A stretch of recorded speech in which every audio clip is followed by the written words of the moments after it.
Okay, so in the world of Iseris, there's this simple four-word phrase that characters turn to again and again. It's a prayer, yeah, but it's spoken in moments of hope and total despair, and it really unlocks the very soul of their world. Our whole journey today starts with this quiet, almost desperate plea from a mother named Rosessa. You can just picture her, right? Looking out at a peaceful morning, but her words are just so heavy with the fear of what's coming. And that immediately begs the question, doesn't it? Who or what is Iseris? Are they praying to a god, a place, maybe just an idea? To really get what this prayer means, we have to figure out what they believe they're praying to.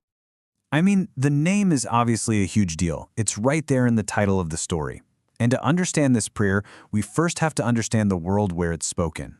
A world that's, kind of on the brink of chaos. So let's circle back to Rosessa's prayer and really look at the context. This isn't just some abstract wish for peace. It's a direct, gut reaction to a crisis that's brewing right on her doorstep. And these threats are incredibly specific. We're talking rival ships being spotted nearby. People are actually calling for war, something that hasn't happened on a massive scale for 1,000 years. So Rosessa's prayer, it's not just a hopeful thought. It's this fragile little plea pushing back against a very real, very powerful tide of aggression. Now, what makes all this tension even more intense is the culture of Rosessa's own nation, Ogstia. This is a place that isn't just prepared for war, it's literally built on a foundation of strength and power. You gotta understand, Agathia is defined by one thing: power. Proficiency, strength, these aren't just things they value. They are the absolute core of their national identity. It's woven into every single part of their society. And their dominance is staggering. The story suggests that Augustia's power level is probably higher than 3 of its rival nations, Krolis, Gaston, and Vauslaw combined. This isn't just them being prideful. In their world, it's a cold, hard, quantifiable fact. This whole obsession with power is so ingrained that they've even codified it into this visible, color-coded scale of magic.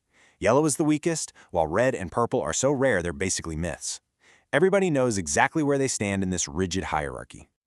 So in this world that's so obsessed with power, what happens when someone has none at all?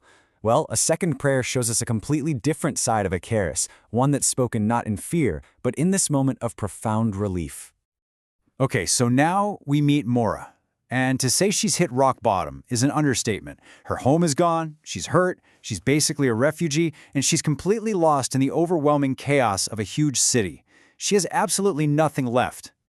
And then, this little moment of grace happens. A complete stranger, Caterin, offers her a bowl of soup. It's such a simple act, right? But for someone like Mora, who has lost everything, it's a lifeline. It's a sign that maybe not all is lost. And in response to this kindness, Mora bows her head and says her own prayer to Iseris. And let me tell you, its tone is completely different from Rosessa's desperate plea. And right here we see the two sides of this faith. Rosessa's prayer is a passive plea, right? She's asking for protection. But Mora's is an active vow. It's a promise of exchange. She receives a gift and she offers her own skill in return. It's like a divine transaction. Okay, so Iseris can be a protector you plead with, or it can be part of this kind of deal you make out of gratitude. But the clues in the story suggest the meaning goes even deeper, connecting directly to the physical world itself. And the clues are hiding in plain sight, in their everyday language. A university is one of the best on Iseris. Mora is left with a map of Iseris, you see?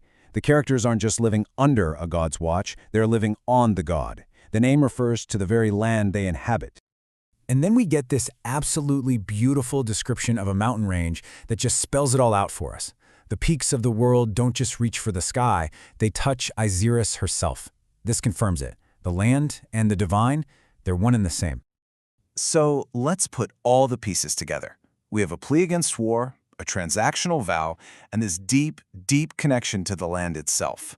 When a character prays by Iseris, what are they really saying? Well, it's a lot of things at once. Praying by Iseris is an appeal to a force that's both divine and, part of the earth. It can be a passive request, or it can be an act of promise. But I think the most important thing this shows us is that even in a society completely obsessed with measurable, color-coded power, there's still this deep-seated need to appeal to something utterly beyond their control. And that leaves us with this final, crucial question. In a world where your worth can literally be judged by the color of your magic, what does it say that when facing their greatest fears or their deepest gratitude, the people of Ostia turn not to their own power, but to the unquantifiable spirit of the land itself?